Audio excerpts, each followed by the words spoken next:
So in this video I'm going to look at adding and subtracting algebraic fractions. So this would be for National 5 Maths, and these sorts of questions will usually have the command word express. So we've got two algebraic fractions here, and if you were expected to factorise the algebraic fraction anyway, you would end up with the command word being simplify. So that's something to watch out for, whether it says express or simplify. So if it says express, you usually have to add or subtract or divide or multiply the fractions. If it says simplify, then you're usually just factorising the numerator and the denominator and then cancelling anything down. So this is our algebraic fraction question here, and then at the side it says x does not equal 2 and x does not equal 5. What that basically means is that if x was 2 or 5, then you would end up with 0 on the denominator and then the fraction wouldn't exist. So you can usually ignore that, to be honest. It's just there as like a technicality thing. So what you have to do in order to add the fractions, just as in normal fractions, is you need to have a common denominator. So for algebraic fractions, the way you do that is you multiply this fraction by this denominator. So we'll do that first. So on the top it would end up as 4 bracket x plus 5, and then on the bottom we'll have x minus 2, which we had before, and then multiplied by x plus 5. It's important to keep these in brackets for this. And then for the other fraction, we multiply this fraction by this denominator. So on the top of this fraction we end up with 3 bracket x minus 2, and on the bottom it'll be x minus 2 bracket x plus 5. Okay, so now you can see they've got this, the fractions have the same denominator. So what we can do is we can now combine them. So what I'll do is I'll just write it all over the top of one fraction, so 4x plus 5, and then there's a plus in the middle, so it'll be plus 3x minus 2, and then the denominator is x minus 2 bracket x plus 5. Okay, so then at this point what you want to do is you want to multiply out the brackets, but only on the top. Don't multiply out the bottom. So on the top that'll become 4x plus 20 plus 3x, and then this is what you need to watch out for. So this is a plus 3 and a minus 2, so when you multiply that out, that becomes minus 6 or negative 6. Okay, so that's what we end up with on top, and again, like I said, don't multiply out the bottom. Okay, so that denominator stays the same. Now on the top we can collect like terms, so we've got 4x plus 3x, so that's 7x, and then 20 take away 6, so that's positive 14, and then that's all over x minus 2, x plus 5.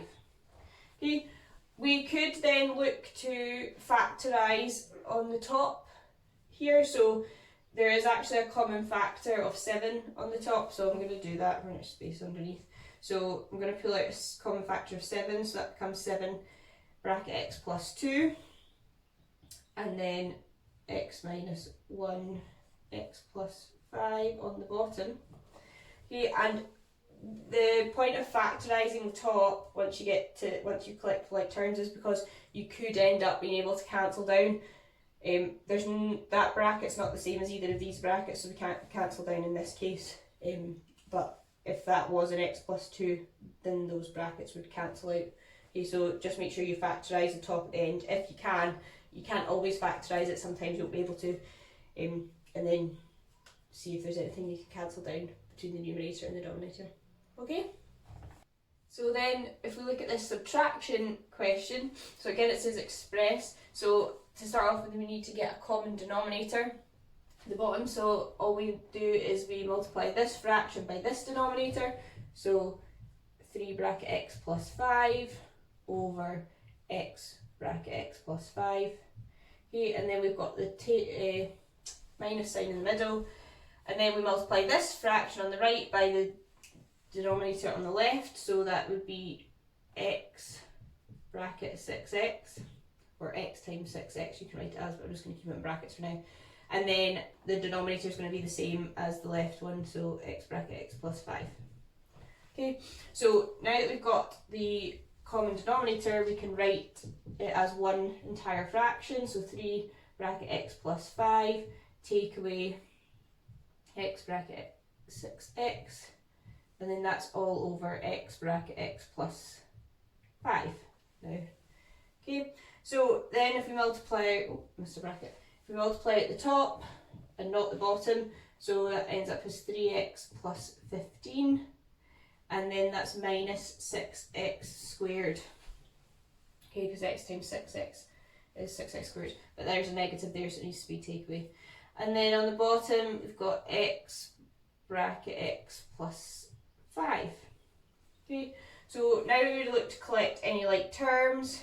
However, we can't collect any like terms, but there is a common factor. So we've actually got a common factor of 3 on the top, so we can pull out a common factor of 3.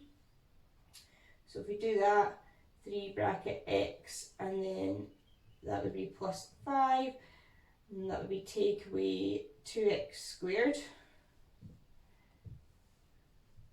and then it's still x bracket x plus 5 on the bottom.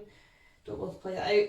And then usually, because this now looks like a trinomial, we would write it in descending power order for the x terms, so that would become 3 bracket negative 2x squared plus x, because that x is a positive, it's not got a negative in front of it, so that means it's positive, so it would be plus x, and then plus 5. And then that would be all over x bracket x plus 5. Okay, and that's as simplified as you can make it. You could pull the negative out of here as well. So if you pulled the negative out and had negative 3, then what that does is it changes the signs of everything in the brackets. So that would be 2x, that's positive now, the 2x squared, minus x minus 5, all over x bracket x plus 5. Run out in there. Okay, you could see if you could factorise that into double brackets, but I'm just going to leave it as that for now. Alright.